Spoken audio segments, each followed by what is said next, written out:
Hi, welcome back to the YouTube channel.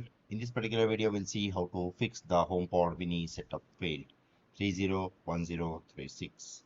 So let's get started. The fix number one, check your Wi-Fi connection. Open the Home app on your iPhone, iPad or Mac. Tap or click the HomePod Mini, then tap or click the settings button. Scroll down to the Wi-Fi network. The Wi-Fi signal strength indicator appears next to your network name. Fix number two is restart your HomePod Mini or the iPhone. Restart the HomePod Mini.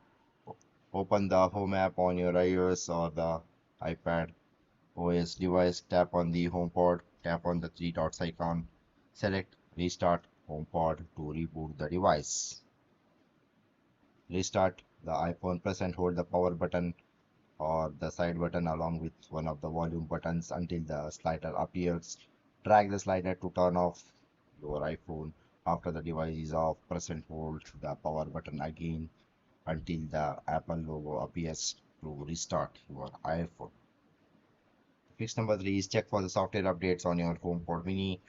Open the Home app on your iOS device.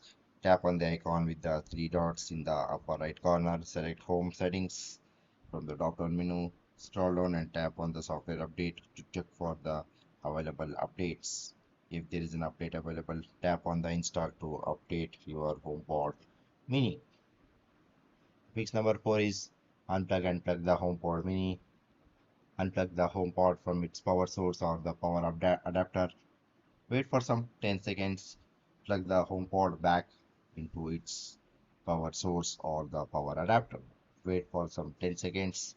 Press and hold the middle button on the top of the device until the light turns from the white spinning light to a red light. Continue to hold the button until you hear the three beeps. Release the button. So that's all about this particular video, guys. I hope you like this particular video.